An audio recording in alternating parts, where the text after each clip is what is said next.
Et bonjour à tous. Aujourd'hui, à l'occasion de la sortie en Blu-ray du film Hero Mawinjing de Corée 1 avec Takeshi Kaneshiro et Yuen Biao, voilà, je voulais revenir un petit peu sur le film que j'ai revu et je voulais aussi retracer brièvement la carrière des protagonistes du film.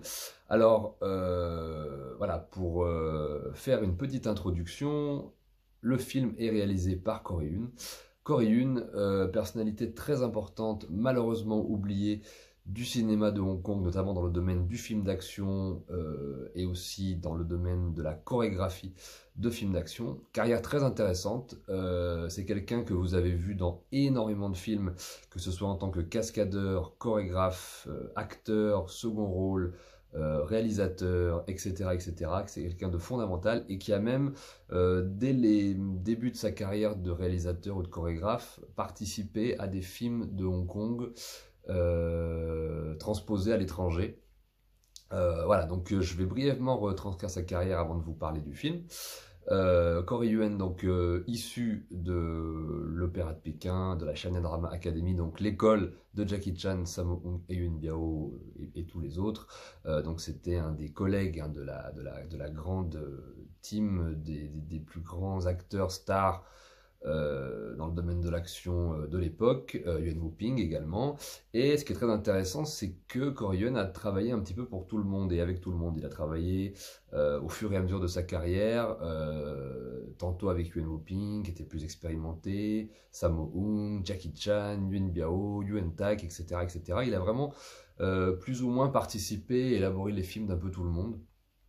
Et ça en fait une espèce à la fois de chorégraphe et de réalisateur de films d'action de talent, et en même temps d'homme à tout faire qui les a un petit peu appuyés dans tout un tas de domaines et qui a participé à des très très grands films. En tout cas, c'est pas forcément le chorégraphe réalisateur qui a eu la plus grande carrière d'un point de vue artistique, mais il a été très très actif et il a participé à beaucoup de très grands films d'action dans le cinéma de Hong Kong. Donc il débute sa carrière un petit peu comme tous les autres en tant que cascadeur évidemment dans les années 70. C'est là où il va faire ses premières armes, notamment à la Shaw Brothers. Et au fur et à mesure voilà, de son expérience, mais comme beaucoup de ses réalisateurs, chorégraphes de renommée, tels qu'étaient Jackie Chan, Sammo Hung, Yuen Woo-ping, etc., ils ont tous commencé un petit peu comme ça. Ils étaient d'abord cascadeurs, notamment à la Shaw Brothers, et ensuite, de par leur expérience, ils ont pu acquérir voilà, du savoir-faire dans le domaine, et au fur et à mesure, ils sont devenus d'abord chef cascade, et puis ensuite chef chorégraphe, puis chorégraphe, etc. Et ensuite réalisateur. Et ensuite, pour les plus expérimentés, comme Corey Yuen également, producteur. Et donc voilà, il va commencer un peu sa carrière comme ça dans les années 70. D'ailleurs, vous pouvez le voir dans beaucoup de films de kung-fu indépendants de l'époque. Vous pouvez voir sa tête dans beaucoup de ses films. Et il est d'ailleurs plus présent en tant qu'acteur à cette époque que par la suite. Il va vraiment se focaliser sur sa carrière derrière la caméra plutôt que devant dans la suite de sa carrière. Donc, à tout début des années 80, après toutes ces expériences, il va enfin réaliser son premier film qui est donc Ninja in the Dragon Den. Je crois que c'était une espèce de coproduction entre le Japon et Hong Kong, ou en tout cas il y avait une équipe japonaise qui bossait sur le film et qui mélangeait en gros kung-fu comédie, film de ninja, film de samouraï fantastique, avec Kari Hiroki Tagawa et Conan Lee. Et donc film un peu oublié aujourd'hui mais très sympathique que je vous conseille. Et il est aussi connu pour un film de cette époque qui est le film Karate Tiger avec Jean-Claude Van Damme, donc un des premiers films hongkongais tournés en fait aux États-Unis, donc pour le marché américain, et où il y a un film très intéressant puisque bon, c'est un film qui pique un peu les idées, c'est une sorte de mélange entre Karate Kid et Rocky 4, et où Van Damme a un tout petit rôle où il interprète le méchant russe du film. Et ce qui est très intéressant, c'est que les chorégraphies et l'équipe du film étant gérée par des Hongkongais, ça donne une patte au combat qui est beaucoup plus dynamique, beaucoup plus intéressante. Ensuite, donc voilà, par la suite, il va réaliser évidemment le grand classique du Girl with Gun en révélant Michelle Yeoh et Cynthia Rothrock, donc une production Samsung, évidemment Yes Madame, donc Le sens du devoir. Puis par la suite, évidemment, le film Une flic de choc avec Cynthia Rothrock, où on retrouvera également Yuen Biao, un de ses confrères. Et voilà, il travaillera un peu comme ça avec Sammo, voilà, énormément avec Sammo dans les années 80. C'est notamment lui qui va co-réaliser le film Dragon Forever avec Jackie Chan, Sammo et Yuen Biao. Vous allez également le retrouver en tant qu'acteur dans des films de Sammo comme Shanghai Express ou Eastern Condor. Voilà, donc dans les années 80, il va beaucoup travailler avec Sammo, il va réaliser des films, il va commencer à devenir un réalisateur de films d'action très intéressant. Dans les années 90, il va notamment collaborer principalement avec 3 personnes qui vont être extrêmement importantes pour lui. Il va d'abord s'entourer d'un de ses potes de la China Drama Academy, qui est un autre élève, un autre chorégraphe, un acteur absolument mythique que beaucoup de gens oublient, qui s'appelle Yuen Tak. Voilà, que vous pouvez retrouver dans tout un tas de films de l'époque, et ils vont entamer là, comme ça une collaboration ensemble. Voilà, donc Yuen Tak sera très important dans la carrière de Coryen parce qu'ils vont faire beaucoup de films ensemble. Il va beaucoup s'appuyer sur Yuen Tak pour faire les films, et il va aussi devenir le chorégraphe et le réalisateur attitré de Jet Li.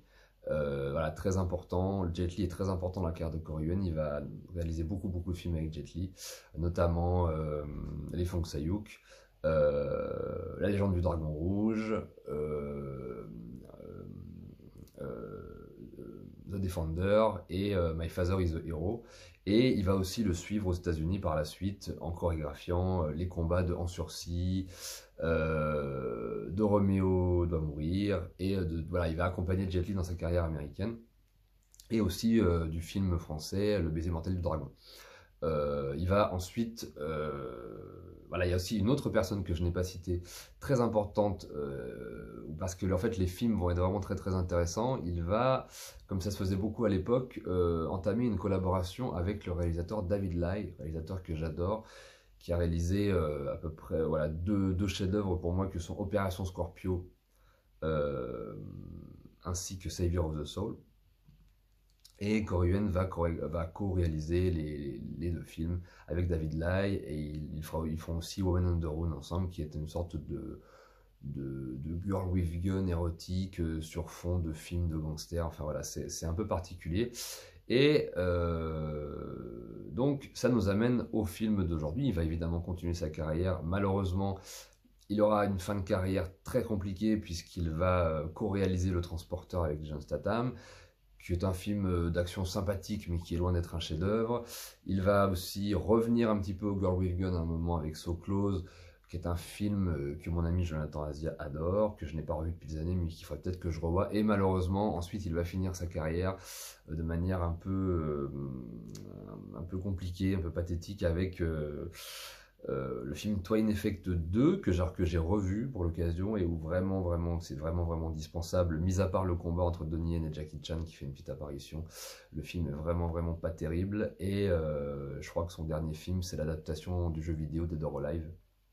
Et je crois qu'en tant que réalisateur, après, il va arrêter sa carrière. Il me semble qu'il continue à travailler un petit peu en tant que chorégraphe, peut-être en Chine, mais je ne suis pas sûr du tout. Mais en tout cas, le film qui va nous intéresser aujourd'hui, c'est le film donc Hero Ma Wing-jing, donc remake du film de la Shaw Brothers, donc Le Justicier de Shanghai, avec Shen Kwan-tai et David Chiang, et on retrouve donc dans les rôles titres Yuen Biao qui reprend le rôle de David Chiang, et Takeshi Kaneshiro, donc l'acteur taïwano-japonais, qui reprend le rôle que tenait Chen Kwan-tai dans Le Justicier de Shanghai. Donc film de gangster situé à Shanghai dans les années 30, hein, vous savez, Shanghai dans les années 30 a été adapté dans beaucoup de films de gangsters. C'était vraiment la grosse mode à l'époque, dans les années 90, où de plus en plus de réalisateurs et de boîtes de production hongkongaises allaient tourner en Chine continentale, voilà, ce genre de film. On peut citer évidemment le Shanghai Grand de Poon Man-kit, et on peut aussi citer Entre le ciel et la terre avec Andy Lau, voilà, qui se déroulent tous les deux à Shanghai, qui sont de très bons films. Et Donc Héros, le film je l'avais vu il y a quelques années dans une qualité médiocre, probablement en VCD. Et c'est vrai qu'à l'époque, le film m'avait laissé un petit peu indifférent. C'est vrai que j'étais très content de retrouver Corey Yuen à la réalisation, parce que, mine de rien, c'est quand même un peu son baroud d'honneur, hein. Le film n'a pas tellement marché, mais c'est peut-être le plus abouti qu'il ait pu faire. Et à l'époque, bah, évidemment, la qualité ne rendait pas vraiment hommage au travail qu'il avait accompli, donc c'était un peu difficile, on savait pas exactement... Enfin, moi, personnellement, je savais pas trop quoi en penser. Je l'avais vu une fois et j'avais un petit peu raté. C'était un rendez-vous un peu raté pour moi, ce film, bien que j'adore Yuen Biao. Et puis, alors que je trouve Yuen Biao absolument incroyable dans ce film. Vraiment, vraiment incroyable. Il a un charisme absolument magnifique. Alors, c'est pas l'acteur principal, hein, on va dire que c'est le pote du héros. Hein, c'est pas il a vraiment un rôle de secondaire, hein, de luxe, un peu comme ce qu'il avait eu dans était une fois en Chine de Tsui Hark. Mais il est incroyable de charisme. C'est vraiment le personnage le plus intéressant du film selon moi, notamment au niveau de sa présence. Il a vraiment quelque chose il a vraiment une présence incroyable. Yuen Biao était plutôt quelqu'un qui était considéré comme un acteur un peu bonnet dans beaucoup de films comme ça, le petit singe un peu bondissant. Et là, il a vraiment beaucoup d'années voilà, de savoir-faire au niveau de l'acting, et je trouve qu'il en impose beaucoup dans ce film. Ce qui est très intéressant aussi dans ce film, c'est qu'on va retrouver, hormis Yuen Biao qui est devant la caméra, derrière la caméra, on va retrouver évidemment Corey Yuen avec son assistant, donc Yuen Tak, qui vont réaliser un film absolument incroyable. Et on retrouve aussi Yuen Wah, voilà, on retrouve un peu toute l'équipe. Il manque vraiment que Samo et Jackie pour pas réunir tout le monde, mais il y a vraiment tous les gens de l'époque, que ce soit devant ou derrière la caméra, donc ça c'est aussi très cool. Et bon, depuis que le film est ressorti, donc vu que le film est ressorti en Blu-ray, j'ai pu le redécouvrir, et là j'avoue que je me suis pris une énorme claque. Alors notamment au niveau, alors, je vais vraiment mettre un bémol au niveau de la réalisation de scènes, on va dire classiques. C'est-à-dire que je considère que le film est somptueux au niveau des décors, des costumes, des éclairages. Voilà, en plus, le revoir en Blu-ray comme ça aujourd'hui, on redécouvre vraiment le film. Vraiment, c'est vraiment incroyable. Mais voilà, malheureusement, au niveau réalisation, mais ça pêche un petit peu, mais c'est pas vraiment étonnant, puisque Corey Yuen, comme beaucoup des réalisateurs chorégraphes que j'ai cités, ne masterisent pas forcément le cinéma classique. Ils se concentrent d'abord et avant tout sur l'action, et ils sont d'abord des réalisateurs d'action. Et c'est vrai que par moment, dans une forme de cinéma un peu classique, dans une forme de classicisme, ils vont un petit peu trop vite. Il y a des scènes, il y a des plans qui sont un petit peu trop longs, ou parfois qui vont beaucoup trop vite. J'ai trouvé que le film, par moment, était un petit peu... voilà, se perdait un petit peu au niveau du rythme. On sent que c'est pas totalement maîtrisé à ce niveau-là. Et donc ça, c'est un peu dommage, mais ça ne nuit pas forcément à la vision du film, parce que beaucoup de choses sont réussies. Par contre, ce qui est vraiment exceptionnel dans le film, et ce que j'ai vraiment redécouvert, c'est que c'est un des plus grands films d'action de tous les temps. Mais vraiment, je pèse mes mots. En plus, Corey Yuen a tendance à faire des espèces d'expérimentations visuelles en mélangeant le kung-fu et les gunfights. Et alors là, le final est absolument dantesque. Et on a à la fois l'impression d'être dans un film de kung-fu, dans un wuxiapian, dans un polar, dans un heroic bloodshed en même temps. Enfin, c'est assez hallucinant. Et le mariage de toutes ces saveurs combinées fonctionne à merveille dans le film. Vraiment, j'insiste, c'est absolument merveilleux. Ça a été une vraie redécouverte. Je l'ai redécouvert avec mon frère récemment, qui est un grand fan de Yuen Biao et du cinéma de Hong Kong comme moi. Et on a vraiment pris une claque. On a vraiment adoré. Mais principalement pour les scènes d'action. Et il y a certaines scènes, notamment une scène où Yuen Biao est pris je crois que c'est au milieu du film, où Yuen Biao est pris en tenaille entre plusieurs ennemis. Vous savez, ça c'est un grand classique du cinéma de Hong Kong, du cinéma de Kung Fu, où il y a plusieurs assaillants qui vous attaquent en même temps. Et là, il arrive à créer mais vraiment une scène que j'ai vue dans pratiquement aucun film, en utilisant tout ce qui est autour de lui, l'étroitesse des décors, etc. J'ai trouvé ça vraiment incroyable. Il y a vraiment une maîtrise incroyable, et c'est vraiment pour moi l'aboutissement de la carrière de Corey Yuen. Je crois qu'il fera pas grand-chose de meilleur après. Malheureusement, le film n'a pas marché, mais si vous, là, il ressort en Blu-ray, donc redonnez-lui une chance, vraiment, vraiment, ça vaut le coup. J'insiste, c'est un des films des plus grands films d'action hongkongais vraiment de tous les temps. Le film a été fait au moment de la rétrocession, je crois, en 97, et c'est vraiment, vraiment exceptionnel. Il y a vraiment une inventivité, une vitalité, une puissance qui a été vraiment rarement atteinte dans le cinéma hongkongais, avec vraiment tout le savoir-faire des années 80-90 qui va ouvrir sur les années d'après. C'est exceptionnel. Vraiment, vraiment, c'est un film incroyable à ce niveau-là. Vraiment, au niveau de l'action, c'est incroyable. Donc, redécouvrez-le. Et le seul petit bémol que j'aurais pour moi, mais ça correspond en fait au marketing de l'époque, c'est aussi aux nouveaux acteurs qui ont émergé, c'est-à-dire que un acteur non pratiquant est plutôt pris pour sa plastique. Le fait qu'il soit beau gosse a été pris voilà, pour le rôle principal, donc c'est Takeshi Kaneshiro, un acteur au demeurant que j'aime beaucoup, mais qui au début de sa carrière n'avait pas une très grande épaisseur, c'était plutôt quelqu'un de beau, mais c'était pas un grand acteur. Voilà, je trouve que dans le film il fait le taf, mais on aurait gagné à avoir un acteur beaucoup plus charismatique, beaucoup plus imposant, avec une vraie expérience.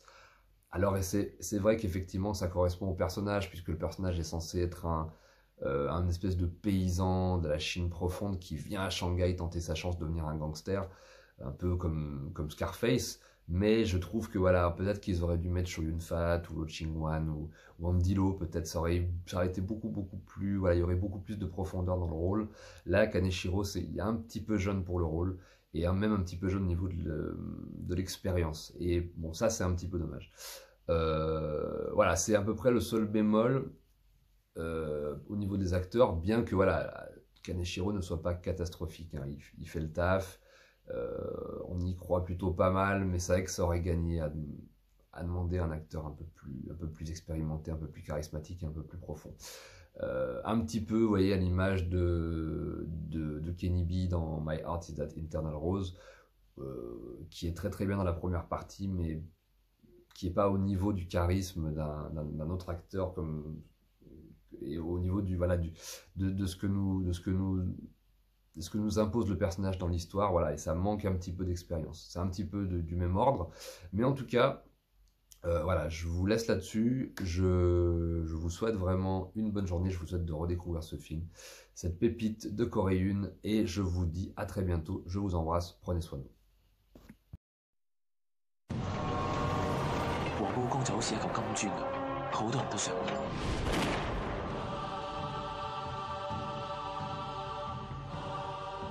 你叫咩名？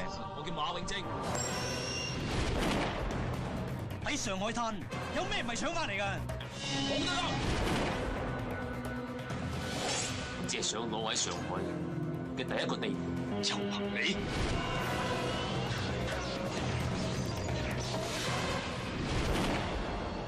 只要齊心合力，世界就係你哋嘅。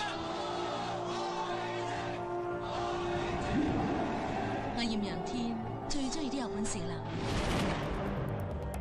我要馬永貞將我所有嘅地盤雙倍嘔翻出嚟，然後即刻同我搞掂佢哋。